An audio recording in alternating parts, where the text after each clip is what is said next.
Welcome back and Jai Hind everyone. So dear students, in the previous modules already I talked about the reforms of United Nations organizations. What are the reforms can be taken by United Nations organization?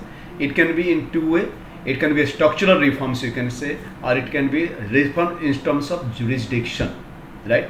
I have discussed in details about the structural reforms. Structural reforms means the reforms in terms of its organs, agencies, or the structure, the way the United Nations organization it works, right? So we discuss in details about the structural reforms. Then also the second reforms already I discussed about, that is jurisdiction reforms in terms of the jurisdiction. Jurisdiction में कौन कौन सा area है, कौन कौन सा preview है जहाँ पे यूनाइटेड नेशंस ऑर्गेनाइजेशन को काम करना चाहिए. That the jurisdiction you can say. Like there is two opinion in terms of the jurisdiction, that United Nations organizations in this 21st century needs to work more on humanitarian aspects and least on to prevent war and all those things. So these are all the things already being discussed you can say, and this is very true. The need of the hour you can say for the international organization like United Nations organizations to work more and more on humanitarian aspects. So what are those humanitarian aspects? The humanitarian aspects can be education, right? Can be health facilities, education, health facilities, economic development, cultural development, right? Means development other than almost each and every development in terms of you can say the agriculture, right? To see the meteorological aspects, the weather forecasting and all those things, telecommunication. These are the other infrastructures and the other aspects and the humanitarian aspects you can say, which the United Nations organization has to work. Yeah, it has to work more on you can say human rights, because lots of human rights violations across the world you can see every year. So this is what you can say the United Nations का जो भी goal है and its agenda are shifting, its aim are shifting towards humanitarian aspects rather than only to maintain peaceful coexistence in the world. Otherwise, the basic objective of United Nations organization is to maintain the peaceful coexistence across the world. But now in the 21st century, what you can see that this aspect, obviously that the United Nations organization has to deal with the iron hand, and at the same time nowadays almost each and every country they are up and above we can say to maintain the peaceful coexistence across the world. But yes, in the humanitarian aspects that you are supposed to work on, like climate change, then global warming, right? Then in terms of this medical sciences, agriculture, health, education, these are all the aspects that are human rights. These are all the aspects that UN has to work, right? So these all the things being discussed now. Two things left out you can say, India and United Nations organization, which I am going to discuss right now. India and the UN reforms means not India and United Nations organization. India and the UN reforms means India United Nations organization में क्या reforms चाहता है, that you are going to discuss. And the last topic, the UN in a unipolar world, that also it's a controversial topic, but yes, I am going to discuss that also. The first one is India and UN reforms. Means already United Nations organizations they have started their self-reformation, otherwise known as counter-reformation process already started. But India also is one of the primary member of United Nations organization. You know it very well, and you discuss a lot. Though India was not an independent country at that time in 1945, in spite of that, India was one of the founding member of United Nations organization. My dear friends or dear students, you knew it very well. Already I told you that please try to find out those 51 members country. Those were the primary members of United Nations organization in 1945. And out of that, India is also one of the founding member. But surprisingly at that time, India independent nahi tha. India was being ruled by the Britishers. In spite of that, India was the member of United Nations organizations, right? So our role is praiseworthy. If you can see the role of United Nations, role of India in United Nations organization for last 75 years. 75 years already is being passed. You can say 1945 say 1900 2020. This is 75 years. United Nations organization is going to be completed on 24th of October. Sorry. So our role is praiseworthy. Either you can say take in terms of the UN peacekeeping operations, our role in United Nations Security Council, General Assembly. Then in the humanitarian aspects, in other aspects, scientific development, to maintain peaceful coexistence across the world, in terms of the space research, and helping the neighboring country and the other country, those who seek or need help from us. Even if you can take the example in the present context, in this COVID-19 or in this pandemic situation, India is helping almost all the country across the world by sending medicines, then PPE kits, and then testing kits, and so on. So many things that we are giving across the world and helping the different countries across the world. Even we help the developed country like United States of America also a lot in terms of in this pandemic. So our contribution is always praiseworthy. That's why हम क्या चाहते हैं India में reforms. That's exactly India and UN reforms, which I'm going to discuss right now, right? So in India and UN reforms, the most important aspect that India has supported the restructuring of UN in several grounds. UN needs, because 75 years पहले बना था, आज उसका relevance थोड़े रह गया है. Now UN don't have any relevance. So definitely that we need to reform some of the aspects, structural हो या jurisdictions area हो, in both the area, UN need some reformations. It believes that a strengthened and revitalized UN is desirable in a changing world. Means we want a dynamic United Nations organ, not the static. UN एक static हो गया है, जो था तो है, बहुत ही slightly moderate reforms हुआ है, लेकिन दुनिया कहाँ चला गया है? 1945 के दुनिया में आज it's lots of differences you can find out. So you want a dynamic United Nations organization with new value, new power, or young United Nations organization you want. India also support to an enhanced role in UN in promoting development and cooperation among the states, and you do across the year. India believes that development should be central to the United Nations agenda, as it is a vital preconditions for the maintenance of international peace and security. Means the basic objective of United Nations, the sole objective of United Nations organization should be development. Development of what? Development of the world, and that should be the most important agenda, you can say. Development in terms of the world, that should be the central agenda. Or what type of development? The maintenance of the international peace and security. Because you can find out, अगर दुनिया भर में हम देख लें तो still we are in the nuclear armaments. Arm race हो रहा है, न्यूक्लियर आर्मामेंट्स हो रहा है, स्पेस में रेस हो रहा है, कहाँ पे नहीं हो रहा है, ट्रेड वॉर हो रहा है, हर एक जगह पे परेशानी है. So United Nations organisations to focus more and more on in order to maintain international peace and security. One of the India's major concern has the composition of Security Council. This already I discussed also, you can say, in the previous modules. Security Council, it's a soul of United Nations organization, already I told you. Because सबसे ज़्यादा powerful अगर United Nations organization का पूछे तो that is UN Security Council. And why? Because जो भी, you know about the veto power yesterday, in my previous modules I told about the veto power. कोई भी anything you can say which is being passed in United Nations organization, if any of the permanent member from the Security Council, if they can impose the veto power, which is a negative power, you can say negative authority, that resolution is not going to be passed at all. And so many inheritance defects are there, so that सबसे ज़्यादा अगर कहीं reforms की ज़रूरत है तो that is in Security Council. See, it's very surprising also, you can say. 1945, 52 members were there. And at that time, the composition of United Nations Security Council of 15 members, 10 non-permanent members, 5 are permanent members. Today in 2020, more than 195 countries are there. 195 members countries are there.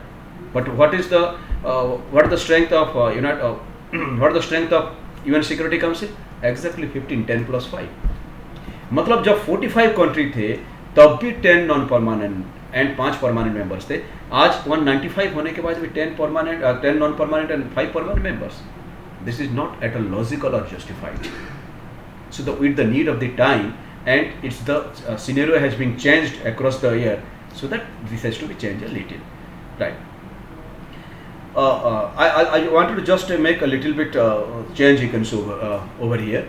In 1945, United Nations Organization was having 5 plus 6, 11 members in Security Council, right? 5 permanent members and 6 non-permanent members. In 1965, it increased from 11 to 15 members, right? I'm just correcting my statement. Earlier I told that right from 1945 it was 15 members. It's not like that. In 1945 it was 11 members, and in 1965 the resolution being passed, and from 11 to it make it 15. सो जो 1511 से जो 15 हुआ, 4 member जो बढ़े, 4 member बढ़े किसमें? Non permanent member में बढ़े। At that time the non permanent members in 1945 non permanent members 6 and in 1965 उसको 10 कर दिया गया, but the permanent member remain constant. And the permanent member किस बेसिस पे बनाया जाता है? In the previous modules already I discuss about their contribution in the field of economy, their contribution in the field of peace, their contribution in the field of scientific development, their contribution in the field of peacekeeping, their contribution in terms of, you can say, fund mobilization, their contribution in terms of the different agency. So on the basis of, apart from that, the population of that particular country, GDP of that particular country, the country need to be democratic, country need to have the democratic values. These are all these, you can say, the preconditions to become the permanent member of the Security Council. But unfortunately that 75 years में permanent membership का कोई seat बढ़ा नहीं।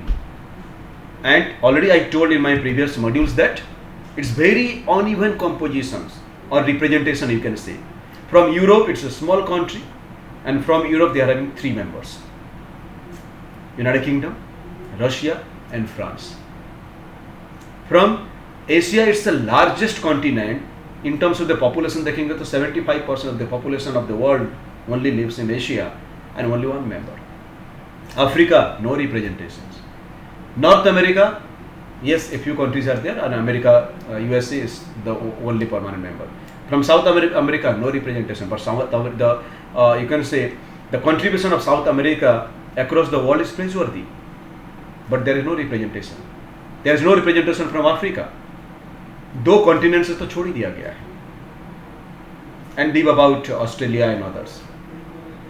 So the representation is very uneven representation. You can say that the Security Council rest as all okay, you can say, but the Security Council का membership किसी conditions पे बढ़ना चाहिए. A membership in terms of permanent member, and both 1965 still, you can say, if you can say 1965 still it's 55 years. 55 years back the amendment being done and the membership being increased from 11 to 15, and 55 years में कोई amendment नहीं हुआ, no changes. Though the world has gone through several changes, radical changes in last 55 years, but no changes being made in Security Council. That's why our demand right from the very beginning is that let the membership of the Security Council, both permanent and non-permanent, be increased, and let India, the country like India, Japan, then Brazil and you can say the country like South Africa, they should get the permanent membership. India itself also wishes to become the permanent member for the reconstructed United Nations organization. India is the second most, and we have given our own why?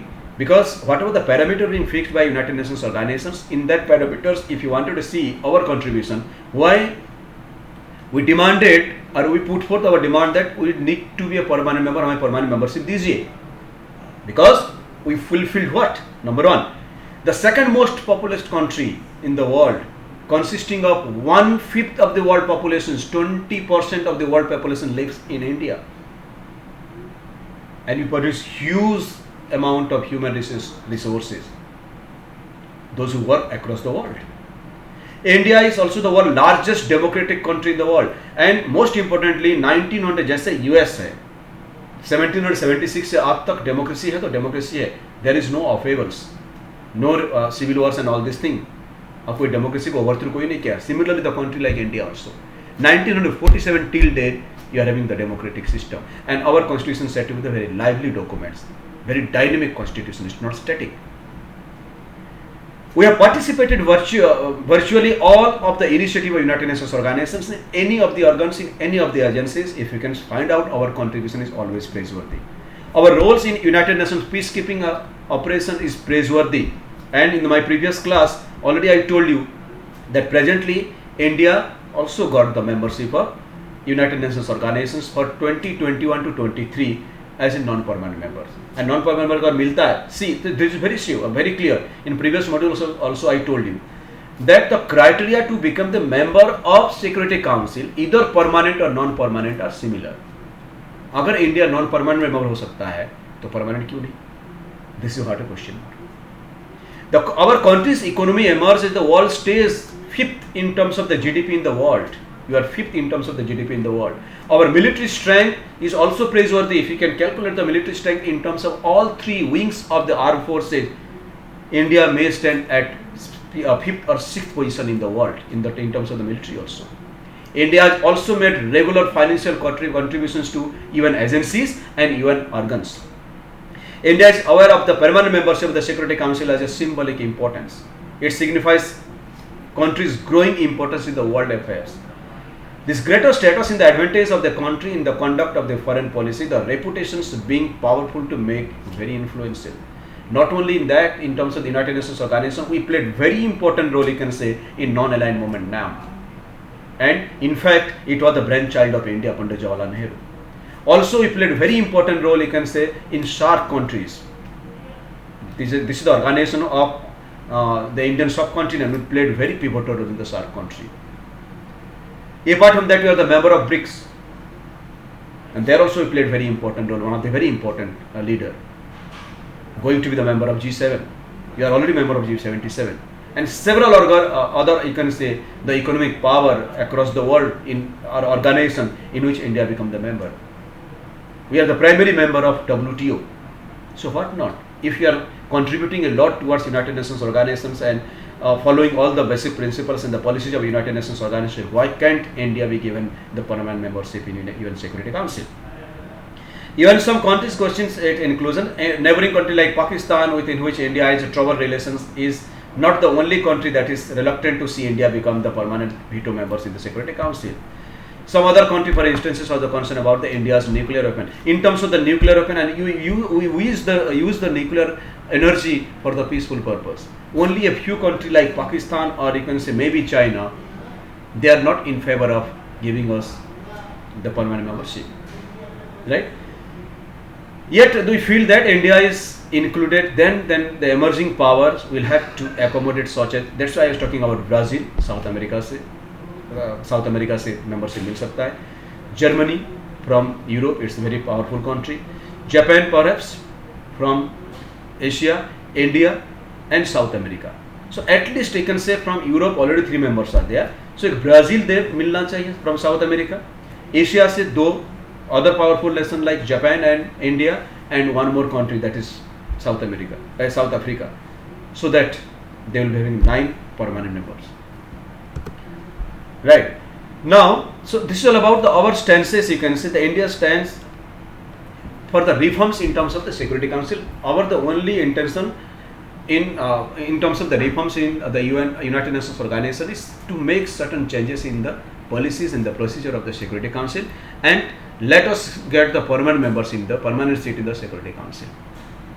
And next, and this is the last topic that I am going to discuss, the UN in a unipolar world. Previously I discussed, you might remember, United Nations organization start in 1945. At that time, that was the time of the Cold War. 1945 से लेके 1991 तक. Now 1990 you can say.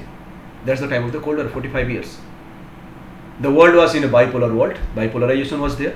One was being headed by the communist bloc, was being headed by USSR, then USSR, and presently known as Russia, and it is being disintegrated into 15 CIS in 1991.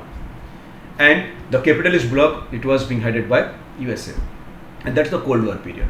So already I discussed in the previous class also. So during the Cold War period, United Nations organization, though it played very active role, but being acted like a sandwich, ये दोनों के बीच में दब गया था, right? And sandwich जैसे role play करते थे, right? United Nations organization. But in the post 1991, what you can see, that we can see the world is a unipolar world. Bipolarization खत्म हो गया, रशिया जब हट गया, रशिया यूएसएसआर का डिसइंटीग्रेशन हो जाता है, then the world is a unipolar world, and USA is the only powerful nation in the world now. So what exactly the situation of United Nations organization in this unipolar world? This is what that I'm going to discuss now.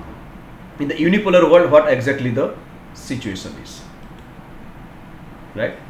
So among the concern about the reforms of the restructuring of the UN has been the hope for some country that changes could help UN cope the better in a unipolar world in which US was the most powerful country without any serious rival till date. Rather, in the 21st century, in 2020, it's my personal perception, you can say, world is not a unipolar world now, it's a multipolar world. क्या ऐसा है कि खाली United states of America एक ही powerful country है? No, it's not like that. USA है, Russia है, फ्रांस पावरफुल कंट्री है. The small country like Israel is a powerful country. India is a very powerful country. China is a very powerful country. So presently you are having not less than about 7 to 10 powerful nations are there in the world, or almost equivalent powerful nations are there. Maybe out of all those 10 or 15 countries, USA is the most powerful nation of the world. But you cannot say that world is in a unipolar world. It's in a multipolar world, maybe multipolar world. But in other perspective, you can see in the world perspective, still it's a unipolar world. So a few questions to be asked. Can UN serve as a balance against US dominance? Can it help maintain a dialogue between the rest of the world and the US and prevent America doing whatever it wants? Right? US power cannot be easily checked. This is very true because financially, then socially, and militarily, in every aspect, it's very powerful. So first of all, with the disappearance of the Soviet Union, the US stands as the only superpower in post-1991. Its military and economic power allow it to ignore the UN and other international organizations. Secondly, within the UN, the influence of US is considerable. उसका headquarter ही USA में है. Most of the organs, the headquarters of the organs of United Nations organization and agencies lies in USA. इधर it is international monetary fund, world bank, और कहीं पे भी उसका monetary contributions पूरे वर्ल्ड का कॉन्ट्रीब्यूशन का आधा होगा, 50% देता है. So in fact UN is physically located with in US territories in Washington. That's an additional influence. US also has many nationals in the UN bureaucracy. In addition with that, the veto power of US can stop any moves that it find annoying or damaging its interest. So US का contribution in United Nations organizations and agencies and organs are the most. So that it's become very difficult, you can say, to remove, or you can say to make a multipolar world. That's why it's rightly being said that आज भी powerful nation है, US a very powerful country है, and एक unipolar world जैसे चल रहा है दुनिया. The power of US and its veto within the organization also ensure that Washington has a considerable degree of say in the choice of Secretary General of United Nations Organization. The US can also does use the power to split the rest of the world and it's reduce the opposition to its policy. Always it's played a very important role. कभी पाकिस्तान के साथ USA हुआ करता था, तो आज India के साथ है. Most of these, you can say, multinational corporations, MNCs, big companies of USA, it was in China. आज चाइना के साथ रिलेशनशिप जब खराब हो गया, those countries USA wanted to shift it to India, and India के साथ बहुत अच्छा relation. So USA is always, you can say, a powerful nation and a good businessman. जहाँ जिस टाइम जैसे जरूरत होता है, they split or they move to that particular area. The UN is not therefore a great balance to the US. Therefore, nevertheless, in the unipolar world in which the US is dominant, the UN can and has served to bring the US and the rest of the world into discussions over various issues. The US leaders, in spite of their frequent criticism of the UN, do see the organizations as serving a purpose in bringing over more than 190 nations in dealing with the conflicts, social and economic development across the world. As for the rest of the world, the UN provides an arena or the platform. This is a platform, you can say, in which it is possible to modify US attitudes and policy. Right? The UN is an imperfect. Sometimes it's being said that the UN is an imperfect body, but without it, the world would be worse off. अभी लगता है कि UN का role जो important role play करना चाहिए, कम play कर रहा है, लेकिन what else it may be, अगर नहीं होता तो आज conditions बहुत खराब होता वर्ल्ड की.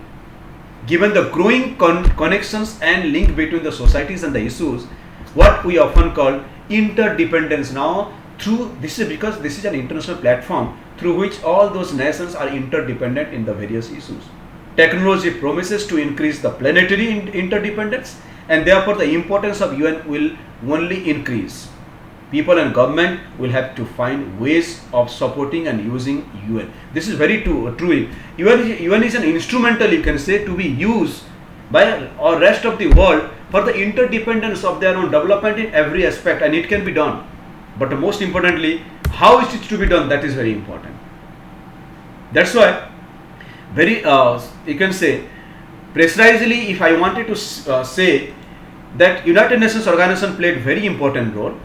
And yes, obviously, and it has its own relevance even in 2020 and आने वाला 20 साल 50 साल में उसका relevance रहेगा, an important role play करते रहेगा, provided how you can see United Nations organization is a platform for the international organization. If you can see this cartoon, it speaks about, and please made a research,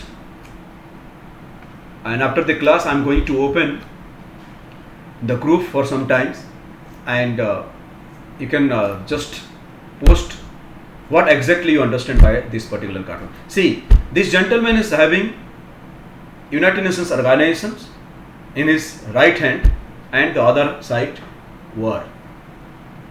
It's been written that the cartoon speaks, if the right one does not get you, then the left one will. Means it's very simple. Do you have any choices other than United Nations organization? This cartoon speaks, do you have any other choices? अगर आपके पास UN नहीं होगा तो क्या होगा आपके पास? War होगा, third world war होगा. And this is very true. क्या है UN का स्टेटस, क्या है नहीं क्या है, I don't know. But this is very true that in last 75 years, at least it avoided the third world war. So this cartoon speaks a lot. I've just given a hint, you can say Q, that one side peace, the other side war. You have to think a lot and write exactly what exactly the cartoon speaks of. So this is all about the international organizations. We talk about, in brief, let me tell you what the things that we discuss about. So we talk about the League of Formation of the League of Nations. I talk about the inherent defects of the League of Nations. I talk about the failure of the League of Nations. I talk about the formation of the United Nations Organization. I talk about the evolution of the United Nations Organization. I talk about the objective of the United Nations Organizations. I talk about the Millennium Goals of United Nations Organizations. I talk about all the organs in details of United Nations Organization. I talk about the agencies of United Nations Organizations. I talk about the reforms of United Nations Organization in terms of the structural reforms and in terms of the jurisdictional reforms. I talk about India, what India wants in terms of the reforms in United Nations Organization. I talk about India's role in United Nations Organizations. Right? So I talk in details each and everything. And at the end, also I talk about India, the unipolar world and United Nations Organization. Also, I discuss a lot in details about United Nations Organizations during the Cold War, during the post-Cold War, and in the 21st century.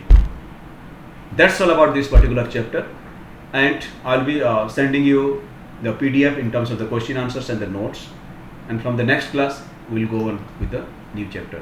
Till then, stay at home, stay at your home, stay safe, read a lot, right? And all the best. God bless you.